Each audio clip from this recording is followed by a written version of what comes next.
अस्सलामु अलैकुम नाज़रीन, प्रोग्राम खुलासा कुरान में खुश आमदीद। नाज़रीन, नबी अकरम सल्लल्लाहु अलैहि वसल्लम ने फरमाया कि अगर कोई शख्स किसी रोज़ादार को इफ़्तार करवाता है तो उसको उतना ही अजर मिलेगा जितना उस रोज़ादार को रोज़ा रखने का अजर मिलेगा, और जिस रोज़ादार को रोज़ा इफ़्तार करवाया जा रहा है उसके अजर में भी कोई कमी वाक़या नहीं होगी। नाज़रीन, प्रोग्राम खुलासा कुरान का सफ़र जो आज से हमने 15 दिन पहले शुरू किया था, आज हम उस सफ़र के दरमियान में पहुंच चुके हैं। 15वें पारे का खुलासा आपकी खिदमत में पेश किया जाएगा, जिसमें सूरत बनी इसराइल और सूरतुल कहफ के जो मज़ामीन हैं वो आपकी खिदमत में पेश किए जाएंगे। हमारे साथ मौजूद हैं ख़तीब जामिया मस्जिद दारुस्सलाम मौलाना बिलाल अहमद साहब। शुक्रिया बिलाल साहब, कंटिन्यू करिएगा बिलाल साहब लेसन को। जी शुक्रिया फरहान साहब। और मैं आगाज़ से पहले ये दुआ करता हूँ कि अल्लाह ताला जो आपने हदीस बयान की है इस पर अमल करने की भी आपको तो आमीन आमीन आमीन। सेम टू यू बिलाल साहब। Thank you. अऊज़ु बिल्लाहि मिनश शैतानिर रजीम, बिस्मिल्लाहिर रहमानिर रहीम। सुब्हानल्लज़ी अस्रा बिअब्दिही लैलन मिनल मस्जिदिल हरामी इलल मस्जिदिल अक़्सल्लज़ी बारकना हौलहू लिनुरियहू मिन आयातिना इन्नहू हुवस्समीउल बसीर। सूरह बनी इसराइल का, जैसा कि हम पहले सूरतुल बक़रा में ये वजाहत कर चुके थे कि बनी इसराइल जो है ये यहूदो नसारा के लिए लफ्ज़ जो है वो बोला जाता है। इसराइल हज़रत याकूब अलैहिस्सलाम का लक़ब था, और बनी से मुराद यानी औलाद याकूब, और इससे मुराद जो मौजूदा ईसाईयत और यहूदियत है। इस सूरह का नाम सूरह बनी इसराइल इस मुनासबत से रखा गया है कि इसमें उनके ऊपर आने वाले दो ज़वाल, जो शदीद तरीन ज़वाल थे, उनका अल्लाह रब्बुल इज़्ज़त ने इसके अंदर तज़किरा जो है वो किया है कि उनको दो दफ़ा जो है शदीद तरीके से नुकसान पहुंचा, लेकिन इसके बावजूद ये कौम जो है इसने अपनी इस्लाह जो है वो नहीं की है। नाज़रीन काम, इस सूरत का जो एक अहम तरीन मज़मून है जो पहली आयत में ही ज़िक्र कर दिया गया है वो है वाक़या मेराज। पाक है वो ज़ात हर ऐब से जो ले गई अपने बंदे को, यानी मोहम्मद सल्लल्लाहु अलैहि वसल्लम को, रात के एक पहर में मस्जिदुल हराम से यानी बैतुल्लाह से मस्जिदुल अक़सा यानी बैतुल मुक़द्दस की तरफ, अल्लज़ी बारकना हौलहू, जो कि जिसके इर्द गिर्द अल्लाह रब्बुल इज़्ज़त ने बरकतें रखी हुई हैं। क्यों ले गई? लिनुरियहू मिन आयातिना, ताकि उसे अपनी निशानियाँ दिखाए। नाज़रीन इकराम, मैं इख्तिसार के साथ वाक़या मेराज जो है वो आपके गोश गुजार करता हूँ। वाक़या मेराज दो सफ़र हैं। पहला सफ़र जो है वो बैतुल्लाह से बैतुल मुक़द्दस है, फिर बैतुल मुक़द्दस से सिदरतुल मुंतहा तक यानी आसमानों तक जो है, और सिदरतुल मुंतहा तक जो है हज़रत मोहम्मद रसूलुल्लाह सल्लल्लाहु अलैहि वसल्लम को ले जाया गया। इसके पस मंज़र कुछ यूँ है कि रसूलुल्लाह सल्लल्लाहु अलैहि वसल्लम की मक्का में एक बहुत बड़ी ढारस जो थी वो आपके चचा हज़रत अबू तालिब भी थे, और आपकी ज़ौजा मोहतरमा हज़रत खदीजा रज़ियल्लाहु ताला अन्हा भी थीं। लेकिन इन दोनों का इंतकाल हो जाता है और उस साल को आमुल हुज़न का नाम दिया जाता है।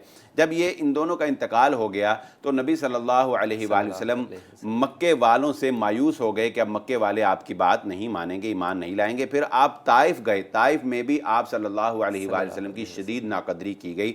जब वहाँ से वापस आए तो फिर आपके ऊपर इंतहाई गमगीनी का आलम था। आप अंदाज़ा लगा सकते हैं कि किस कदर शदीद गम के आलम में रसूलुल्लाह सल्लल्लाहु अलैहि वसल्लम थे। तब अल्लाह रब्बुल इज़्ज़त ने आपके इस गम को दूर करने के लिए और आपको दिलासा देने के लिए अल्लाह रब्बुल इज़्ज़त ने आपको अपने पास मुलाकात करने के लिए बुला लिया।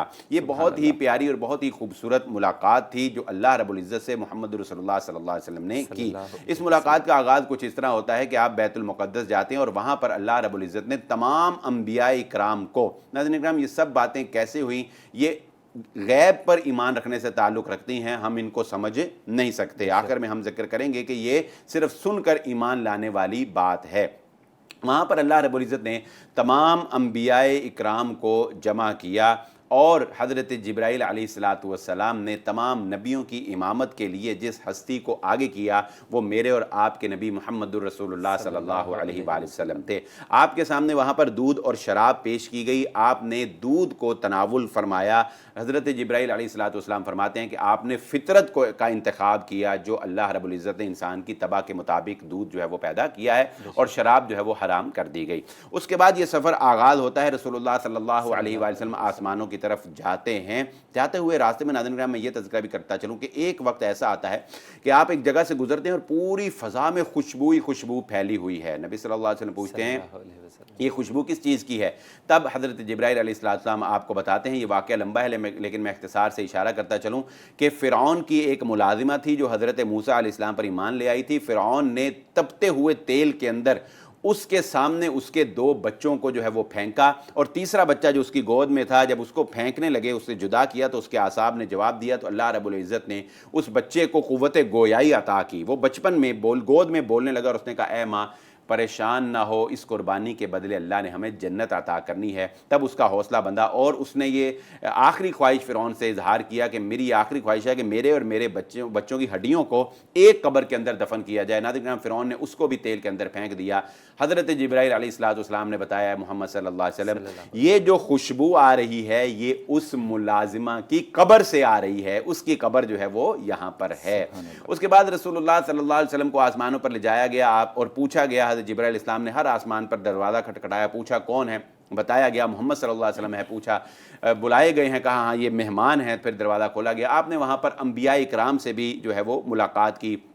हज़रत इब्राहीम अलैहिस्सलाम से, मूसा अलैहिस्सलाम से, हारून अलैहिस्सलाम से, हज़रत यूसुफ अलैहिस्सलाम से हज़रत नबी सल्लल्लाहु अलैहि वसल्लम ने मुलाकातें की। और उसके बाद आगे जाकर फिर नाज़रीन इकराम एक मुकाम वो आया कि जहाँ पर हज़रत जिब्राइल अलैहिस्सलाम को भी रोक दिया गया, और हज़रत जिब्राइल अलैहिस्सलाम ने कहा कि इससे आगे मुझे भी जाने की इजाज़त नहीं है, और वहाँ से आगे फिर ले जाए गए मुहम्मदुर रसूलुल्लाह सल्लल्लाहु अलैहि वसल्लम। और सिदरतुल मुंतहा वो एक दरख्त है जो अल्लाह रब्बुल इज़्ज़त के अर्श के करीब है, और उसको रसूलुल्लाह सल्लल्लाहु अलैहि वसल्लम फरमाते हैं कि उसको रसूलुल्लाह सल्लल्लाहु अलैहि वसल्लम की आमद पर अल्लाह रब्बुल इज़्ज़त ने खूब जो है वो खूबसूरती से सजाया रखा था।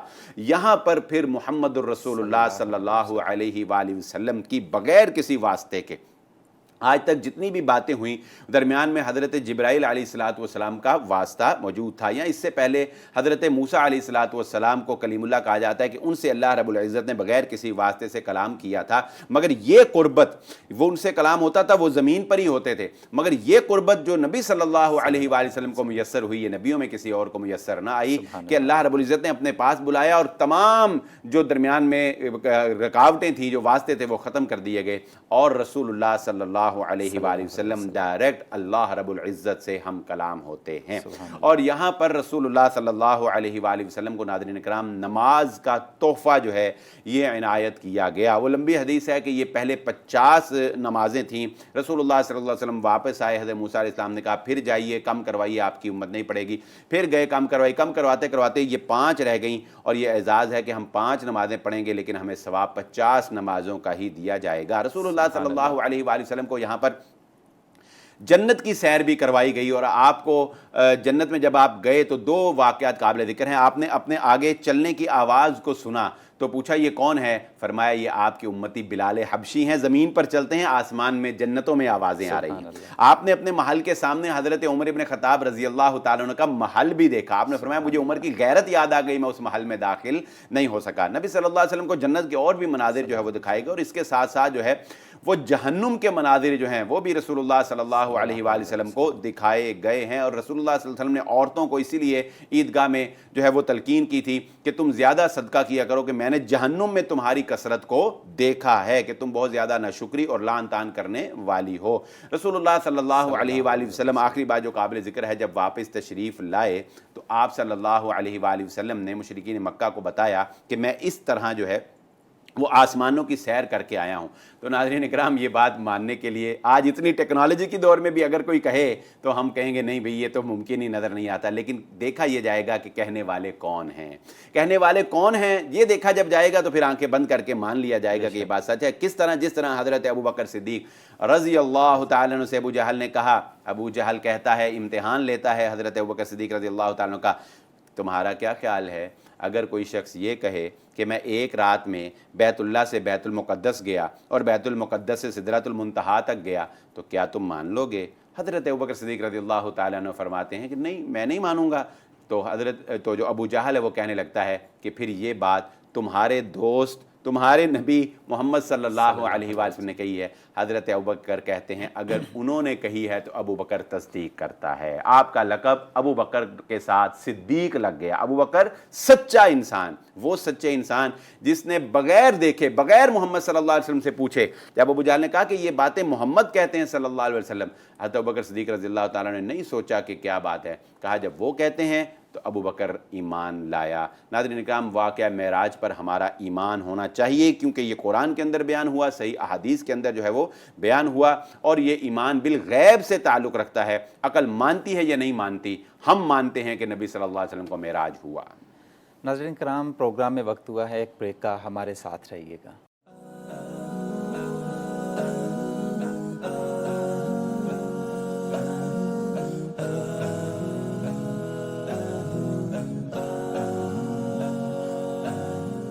بریک کے بعد خوش آمدید ناظرین۔ بریک سے پہلے بات کر رہے تھے نبی اکرم صلی اللہ علیہ وآلہ وسلم کی زمین سے سدرۃ المنتہا تک کے سفر کی، اور وہاں پر کیا واقعات پیش آئے وہ آپ کی خدمت میں پیش کیے۔ بلال احمد صاحب ہمارے ساتھ موجود ہیں، ان سے ریکویسٹ کروں گا یہ آگے اس مضمون کو بڑھائیں اور بتائیں کہ آگے کیا مضامین ہیں۔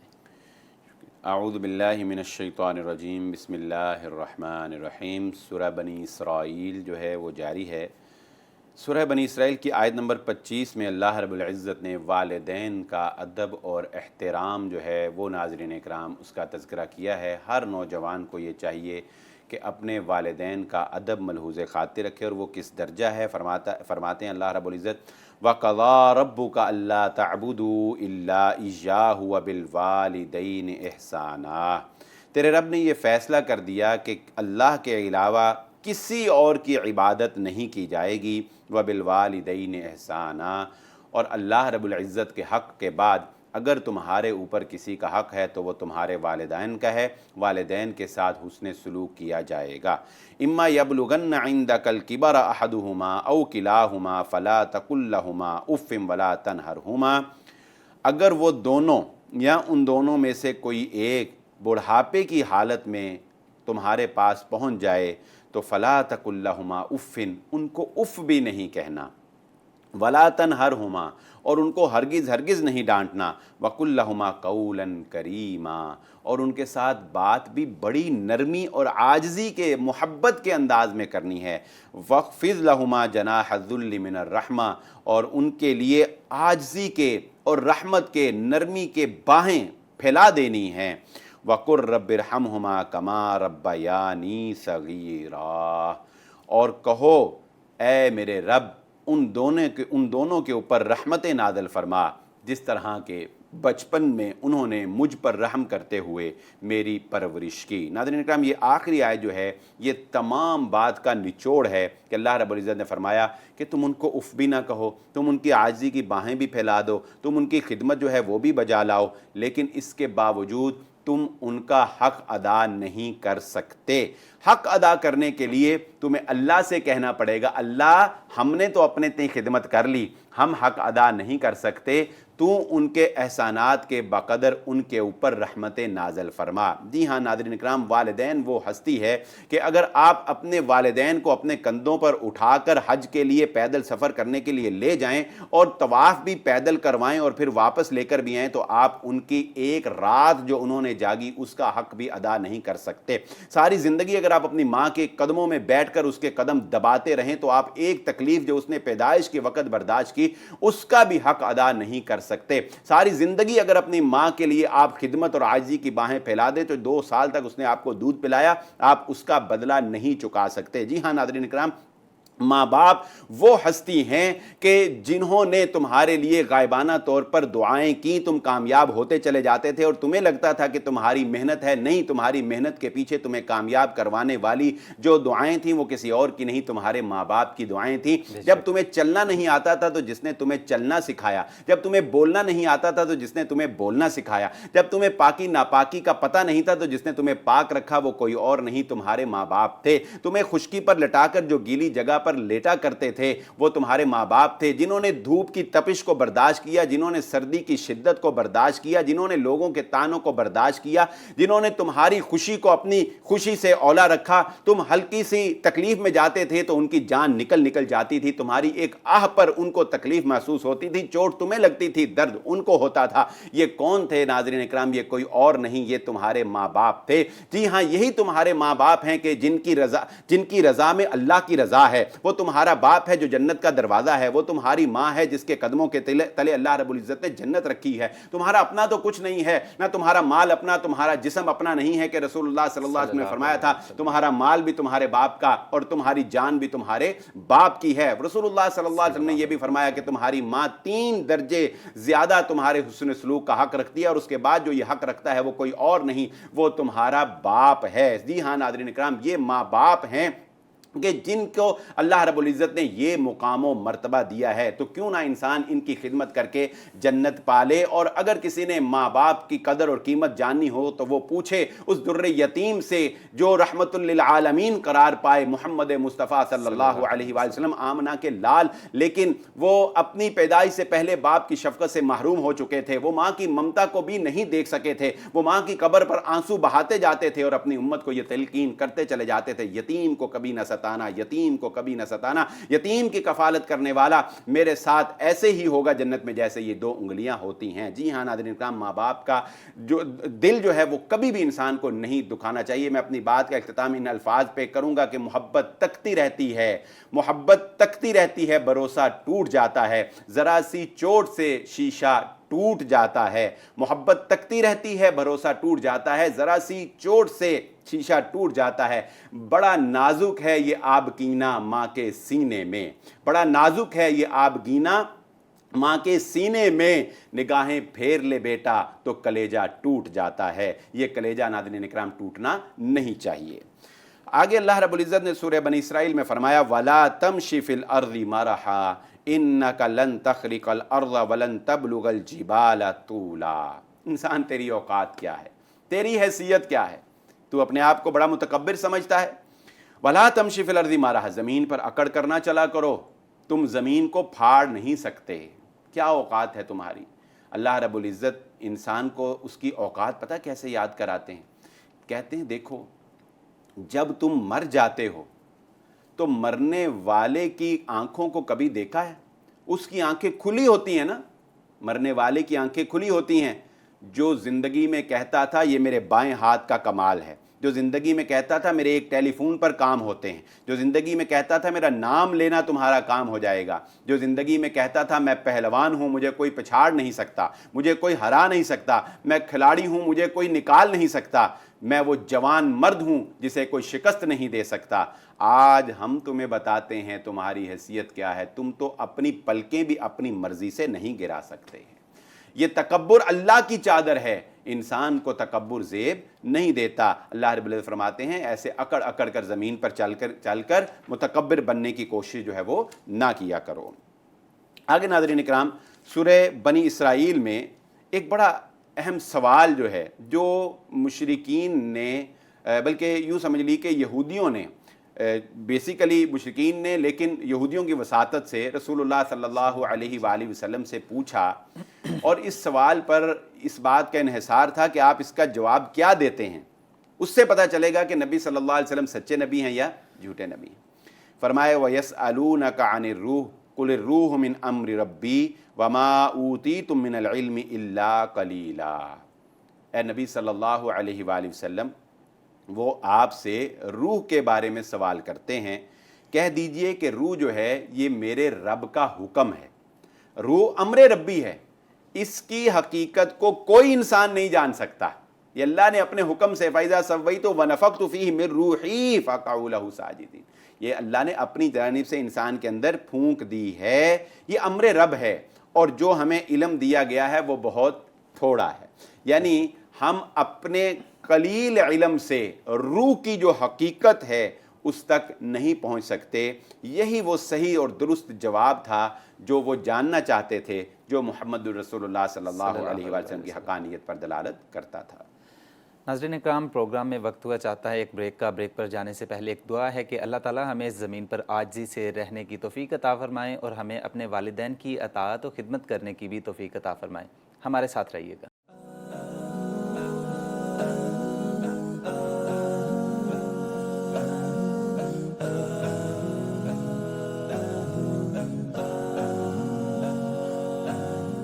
Welcome back after break. ناظرین، بریک سے جانے سے پہلے بنی اسرائیل صورت میں جو مضامین تھے وہ آپ کی خدمت میں پیش کیے جا رہے تھے۔ صورت بنی اسرائیل اختتام پذیر ہو چکی ہے اور اب آغاز کیا جائے گا صورت الکہف کا۔ بلال صاحب کنٹینیو کریے گا اس کو۔ شکریہ۔ اعوذ باللہ من الشیطان الرجیم، بسم اللہ الرحمن الرحیم۔ ام حسبت ان اصحاب الکہف والرقیم کانوا من آیاتنا عجبا اذ اوى الفتية الى الكهف فقالوا ربنا آتنا من لدنك رحمة وهيئ لنا من امرنا رشدا۔ قابل صد احترام محترم ناظرین اکرام، سورۃ الکہف مکی صورت ہے اور اصحاب الکہف کی مناسبت سے ہی اس کا نام جو ہے وہ سورۃ الکہف رکھا گیا ہے۔ یہ سورت جو ہے یہ مشرکین کے ان سوالات پر نازل کی گئی جو انہوں نے یہودیوں سے پوچھ کر رسول اللہ صلی اللہ علیہ وآلہ وسلم کو جھوٹا ثابت کرنے کے لیے نعوذ باللہ کیے تھے۔ وہ 3 سوالات تھے۔ نمبر 1، انہوں نے پوچھا اصحاب الکہف کے بارے میں آپ کیا جانتے ہیں۔ نمبر 2، انہوں نے پوچھا کہ حضرت خضر کی شخصیت کا تعارف کیا ہے۔ نمبر 3، انہوں نے پوچھا ذوالقرنین کون تھے اور ان کا کارہایہ نمایاں کیا تھا۔ اللہ رب العزت نے سورۃ الکہف میں نہایت ہی عمدہ انداز میں ان کے تینوں سوالوں کا جواب بھی دے دیا اور ان کو یہ بھی بتا دیا کہ تم بھی اپنی خیر مناؤ کہ تمہارا بھی آخری وقت جو ہے وہ آیا چاہتا ہے کہ حالات اس قدر جب سنگین ہو جاتے ہیں پھر اللہ رب العزت ایمان والوں کی مدد ضرور کرتے ہیں۔ سورۃ الکہف اس حوالے سے بھی اپنے اندر ایک امتیازی حیثیت رکھتی ہے کہ اس سورت کو رسول اللہ صلی اللہ علیہ وآلہ وسلم نے دجالی فتنے سے محفوظ رہنے کے لیے جو ہے وہ تلاوت کرنے کی تلقین فرمائی ہے۔ یعنی جو شخص سورۃ الکہف کی تلاوت کرتا ہے وہ دجالی فتنے سے محفوظ رہے گا، اور بالخصوص ابتدائی 10 آیات کا تذکرہ اس میں بطور خاص ہے کہ دجالی فتنے سے بچنے کے لیے ان آیات کو یاد کرنا چاہیے، ان آیات کی تلاوت جو ہے وہ کرنی چاہیے۔ اور یہی کافی نہیں ہے ناظرین اکرام، رسول اللہ صلی اللہ علیہ وسلم نے فرمایا جو شخص جمعہ کے دن سورۃ الکہف پڑھتا ہے، اور جمعہ کے دن سے مراد یعنی مغرب سے لے کر جمعرات کو مغرب سے لے کر اگلے دن جمعہ کے مغرب ہونے سے پہلے اس دورانیے میں جو شخص سورۃ الکہف کی تلاوت کرتا ہے، اللہ رب العزت قدموں سے لے کر آسمان تک اس کے لیے ایک نور پیدا کر دیتے ہیں، اور اسی نور کی روشنی میں وہ قیامت کے روز جنت میں چلا جائے گا۔ اور یہی کافی نہیں ہے بلکہ ایک جمعہ سے لے کر اگلے جمعہ کے درمیان انسان سے جتنی بھی غلطیاں، ایک جمعہ سے دوسرے جمعہ کے درمیان انسان سے جتنی بھی خطائیں ہوتی ہیں، اللہ رب العزت سورۃ الکہف پڑھنے کی برکت سے ان غلطیوں سے بھی انسان کو معافی فرما دیتے ہیں۔ آئیے چلتے ہیں اصحاب الکہف کی جانب۔ اصحاب الکہف کون ہیں جن کا ذکر اللہ رب العزت نے اس سورہ میں کیا، جو آیت نمبر 9 آیت نمبر 10 میں نے آپ کے سامنے تلاوت بھی فرمائی ہے۔ ناظرین اکرام، یہ عیسائی دور کا واقعہ ہے اور یہ چند ایک نوجوان ہیں جو موحد ہیں اور صحیح طور پر حضرت عیسیٰ علیہ السلام کی تعلیمات پر ایمان رکھتے ہیں۔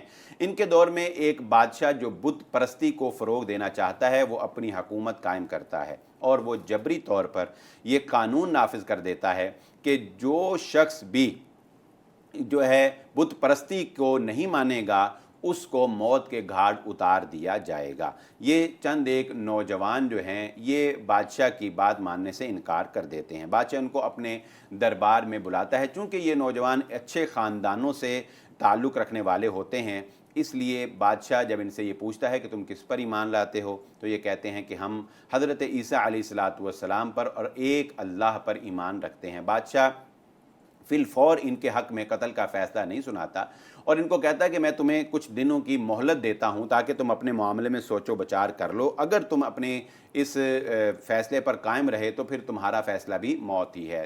چنانچہ ان کو یہ موقع مل جاتا ہے اور وہ یہاں سے جب نکلتے ہیں تو نگران جو ان کے اوپر مقرر کیے جاتے ہیں وہ بھی ان کے خاندانی سٹیٹس کی وجہ سے ان کا لحاظ کرتے ہیں اور ان کو وہاں سے فرار کروانے میں ان کے ساتھ تعاون کرتے ہیں۔ چنانچہ یہ نوجوان جو ہے یہ وہاں سے بھاگتے ہیں، اس وجہ سے بھاگتے ہیں کہ یہ بادشاہ جو ہے یہ ہمیں مجبور کرے گا ہم اللہ کی عبادت سے نکل کر بتوں کی عبادت کریں، تو بہتر ہے کہ ہم یہاں سے ہجرت کر جائیں۔ چنانچہ یہ نوجوان جو ہیں یہ وہاں سے ہجرت کر کے ایک غار میں پناہ لیتے ہیں۔ غار میں اللہ رب العزت کی جانب سے ان کے اوپر نیند جو ہے وہ طاری کر دی جاتی ہے اور تقریباً 309 سال تک جو ہے یہ غار کے اندر سوئے رہتے ہیں، اور اللہ رب العزت نے اس غار کے اندر ایسا انتظام کیا ہوتا ہے کہ ان کے ساتھ ان کا ایک کتا بھی ہوتا ہے جو اس غار کے باہر جو ہے وہ پڑا رہتا ہے۔ اور اللہ رب العزت فرماتے ہیں وَتَرَى الشَّمْسَ إِذَا طَلَعَتْ تَزَاوَرُ عَنْ كَهْفِهِمْ ذَاتَ الْيَمِينِ وَإِذَا غَرَبَتْ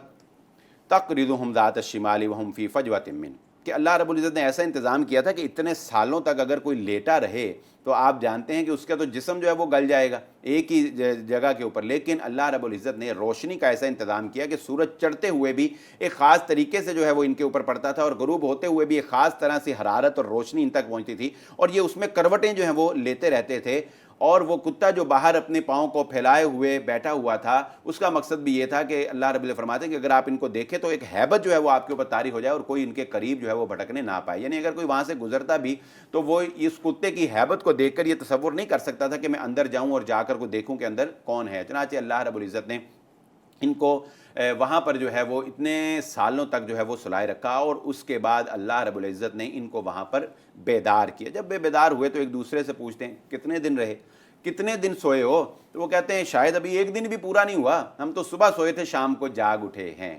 لیکن اللہ رب العزت جانتا تھا کہ انہیں اللہ رب العزت نے کتنے دیر سلائے رکھا۔ ناظرین کرام، اس دوران یہ صدیاں جو ہیں وہ 3 گزر گئیں، تو اس دوران جو ہے ان کے علاقے کے اندر یکتا پرستی جو ہے، یعنی ایک اللہ کی عبادت جو ہے وہ رائج ہو چکی تھی۔ بادشاہ جو ہے وہ مارا جا چکا تھا، بت پرستی ختم کی جا چکی تھی، اور دوبارہ سے لوگ جو ہیں حضرت عیسیٰ علیہ السلام کے پیروکار بن چکے تھے۔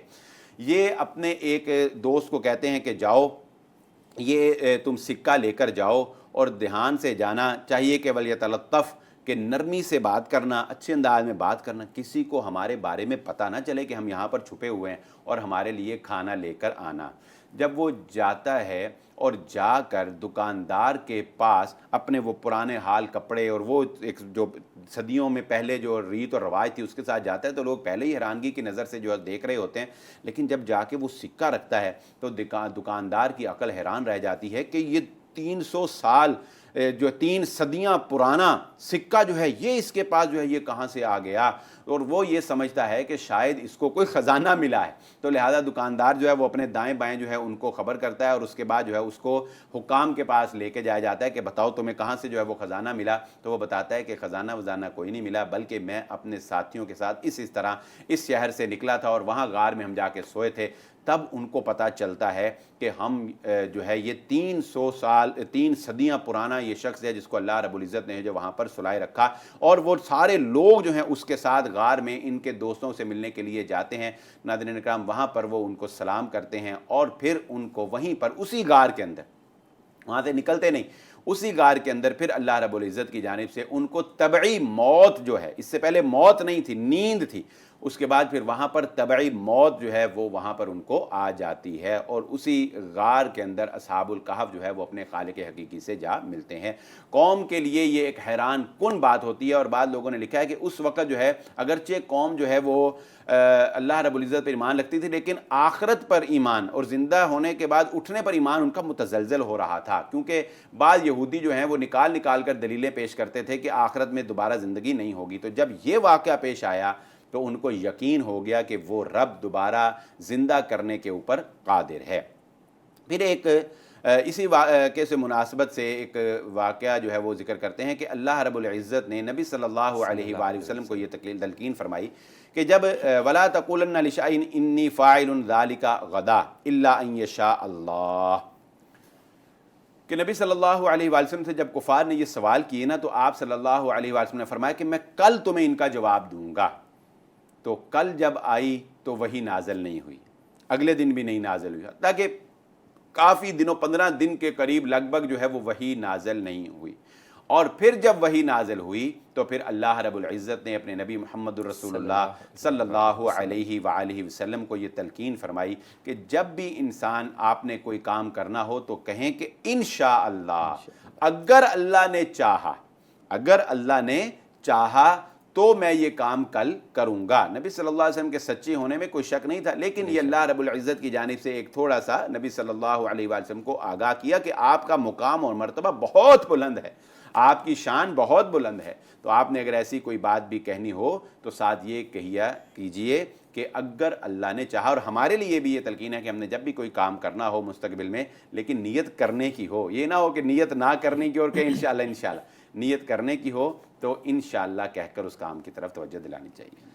ناظرین کرام، پروگرام کا وقت ختم ہوا چاہتا ہے، آپ ہمارے پروگرام پر اپنا فیڈ بیک ضرور دیں، ہمارے channel bright star T V کو سبسکرائب کریں، اس کے علاوہ آپ ہمیں فیس بک، ٹویٹر، انسٹاگرام پر بھی فالو کر سکتے ہیں۔